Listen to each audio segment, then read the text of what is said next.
একসময় চলাচল করত স্টিমার, নৌপথকে ঘিরে সচল ছিল বাণিজ্য, আর এখন ডিঙি নৌকা চলাচল করাও দুরূহ।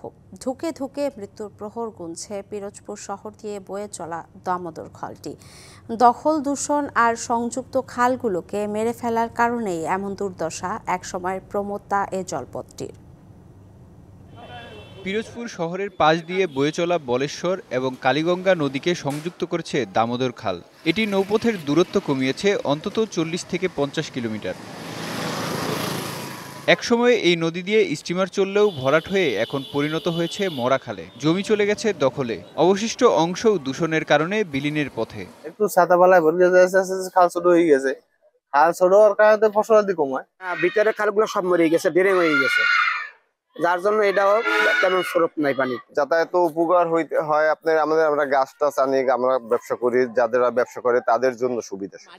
কালার এক্সপার্ট, জর্জ স্যাপ এবং মাইল্ড অন হ্যান্ডস টেকনোলজি সমৃদ্ধ অরিক্স ক্রিস্টাল ওয়াশ। আপনার খালটি দুবার খনন হলেও খুব একটা লাভ হয়নি, তাই তো দামোদরকে সচল রাখতে দাবি উঠেছে পুনর্খননের। খনন করলে এলাকাবাসীর উপকার হয়, করেছে তা আবার তো একই অবস্থা হয়ে গেছে, ভরাট হয়ে গেছে। সরকারের কাছে এইটুকু আবেদন যে আমাদের খালটা সে আবার যে আগের যে পর্যায়ে ছিল সেই পর্যায়ে ফিরিয়ে আনার জন্য।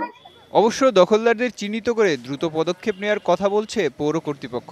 বিভিন্ন জায়গায় প্লাস্টিকের ডাস্টবিন দেওয়া আছে, কিন্তু ডাস্টবিন না ফেলাইয়া যত্র খালে যেখানে সেখানে ফালায়, এতে খালগুলি দিন দিন নাব্যতা হারাচ্ছে এবং ভরে যাচ্ছে। আর দখল তো আছেই, এটা জেলা প্রশাসনের সাথে মানে আমরা এটা চিহ্নিত করার প্রক্রিয়া আছি। চিহ্নিত হয়ে গেলে আমরা এটা উচ্ছেদ অভিযানে যাবো। এছাড়াও পিরোজপুর শহর দিয়ে বয়ে চলা প্রায় সবগুলো খালই উন্নয়নের নামে কিংবা দখলের কারণে বিলীনের পথে। DBC news desk.